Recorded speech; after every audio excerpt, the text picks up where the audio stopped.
పరువు హత్యతో సంగారెడ్డి జిల్లా ఒక్కసారిగా ఉలికిపాటుకు గురైంది.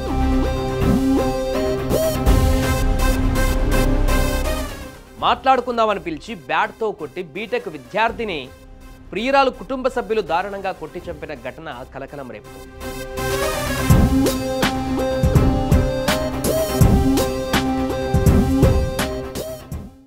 అసలు ఇంతకు 10th ప్రేమ నుంచి బీటెక్ మర్డర్ వరకు ఏం జరిగింది?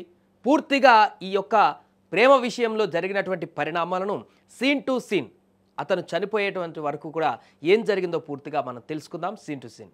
ఎన్టీఆర్ జిల్లా పెనుగంచిప్రోలు గ్రామానికి చెందినటువంటి కాకాని శ్రవణ్ సాయి, అమీన్పూర్కు చెందినటువంటి యువతి, వీరిద్దరు కూడా కుకట్పల్లి ప్రగతి నగర్లోని పాఠశాలలో 10వ తరగతి చదువుకున్నారు.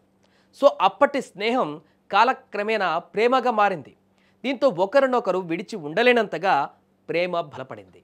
ఇక సీన్ కట్ చేస్తే ఇప్పుడు చదువుతో పాటు వారి వయస్సు పెరుగుతూ వచ్చింది. బీటెక్ చదువుతున్నారు. ఇద్దరు వేరువేరు కళాశాలలో చదువుతున్నప్పటికీ ఫోన్ టెక్నాలజీ ఉంది, తరచూ కలుసుకునేవారు. అలాగే సీన్ కట్ చేస్తే వీరి ప్రేమ వ్యవహారం ఇంట్లో తెలిసింది. దీంతో ఇరు కుటుంబాలు వారిని హెచ్చరించాయి.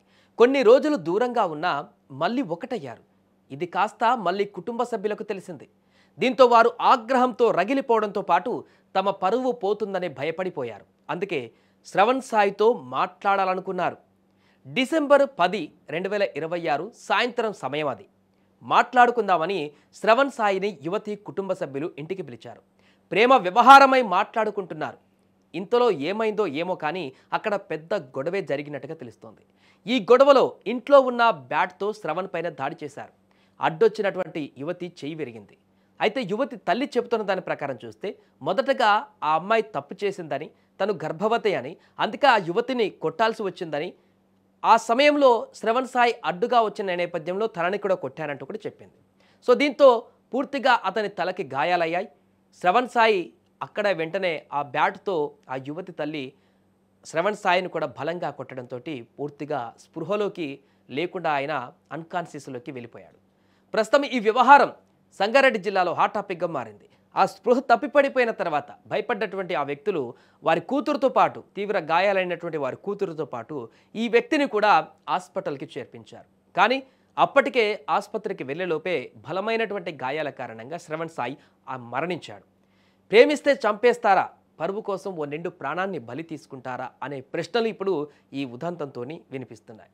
ఇక ఈ యొక్క హాస్పిటల్ వెళ్ళి మృతి చెందినటువంటి తర్వాత పోలీసులు ఎంట్రీ అయ్యారు. ఈ వ్యవహారాన్ని మొత్తం కూడా పరిశీలిస్తూ దర్యాప్తు కొనసాగిస్తున్నారు. ఈ నేపథ్యంలోనే తన తల్లి మాట్లాడుతూ కొన్ని విషయాలు చెప్పడం జరిగింది. ఆ అమ్మాయి, వారి యొక్క అమ్మాయి 4 నెలల గర్భవతి అట. ఈ కారణం చేతనే ఆ యొక్క అమ్మాయిని పూర్తిగా ఆ తల్లి కోపంతో కొంత శిక్షించేటువంటి ప్రయత్నం చేస్తున్న సందర్భంలోనే ఆ యొక్క యువతి శ్రవణ్ సాయికి మెసేజ్ చేసి తన ఇంటికి రావాలంటూ, ఈ వ్యవహారం తన ఇంట్లో తెలిసిందంటూ కూడా ఆమె మెసేజ్ చేసినట్టుగా ఆ తల్లి వర్షన్ వినిపిస్తుంది. ఈ కారణం చేతానే ఆ శ్రవణ్ సాయి అక్కడికి వాళ్ళ ఇంటికి వెళ్ళినట్టుగా కూడా ఆమె చెప్తుంది ఆమె వర్షన్ ప్రకారం. ఈ నేపథ్యంలోనే ఆ బిడ్డను కొడుతున్నటువంటి సందర్భంలో, తల్లి తప్పు చేసింది బిడ్డ అని చెప్పేసి కొంత మందలించి కొడుతున్నటువంటి సందర్భంలోనే శ్రవణ్ సాయి అడ్డుపడ్డటువంటి నేపథ్యంలోనే తనని కొట్టాల్సి వచ్చిందంటూ కూడా ఈ యొక్క యువతి తల్లి వాదిస్తుంది. ఇప్పుడు ఏదేమైనా కూడా తప్పు ఎవరిది, ఒప్పు ఎవరిది? పరువు హత్యలు ఆగేదెప్పుడు? దీనిపై మీ అభిప్రాయాన్ని తప్పకుండా కామెంట్ రూపంలో తెలియజేయండి.